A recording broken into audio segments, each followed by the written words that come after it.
اس طریقے دعا کرتے ہیں، نہیں، دعا میں مختصر بتاتا ہوں. جب بھی ہم دعا کا اہتمام کریں تو ذرا دعا میں بھی دعا کا ادب پیدا کریں. سب سے پہلے کیا کریں؟ اللہ کی تعریف کریں. جتنی ہم تعریف کر سکتے ہیں، جو بھی جیسے الحمدللہ رب العالمین، یہ اللہ کی تعریف ہے. سبحان اللہ و بحمدہ سبحان اللہ العظیم، یہ اللہ کی تعریف ہے. سبحان اللہ والحمدللہ ولا الہ الا اللہ واللہ اکبر، یہ اللہ کی تعریف ہے. لا الہ الا اللہ، یہ اللہ کی تعریف ہے. تو سب سے پہلے ہم اللہ کی خوب تعریف کر سکیں، اردو میں کریں، اپنی زبان میں کریں، لیکن دعا کا پہلا حصہ اللہ کی تعریف ہو. اس کے بعد نبی اکرم صلی اللہ علیہ وسلم پہ درود بھیجنے کا اہتمام کریں،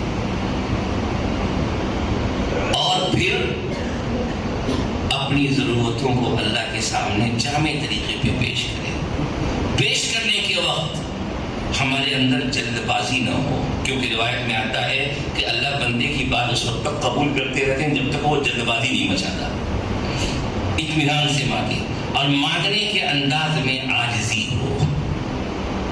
اور ساسا میں لکھا ہے کہ مانگا جائے یقین کے ساتھ، کیونکہ ہم کسی محتاج سے نہیں مانگ رہے، قادر مطلق سے مانگ رہے ہیں.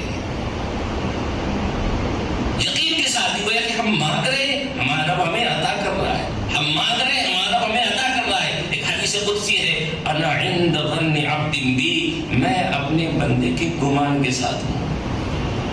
بندہ مجھ سے جیسا گمان رکھتا ہے میں اس کے ساتھ ویسا فیصلہ کر دیتا ہوں. ہم دعا کر کے فارغ ہو رہے ہیں، دل میں ہے کہ پتہ نہیں اللہ نے قبول کیا کہ نہیں کیا.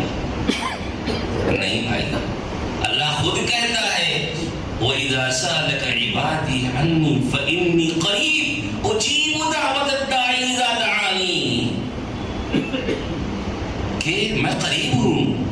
کتنا قریب؟ وَنَحْنُ أَقْرَبُ إِلَيْهِ مِنْ حَبْلِ الْوَرِيدِ، اللہ کے شہر سے بھی زیادہ قریب ہے.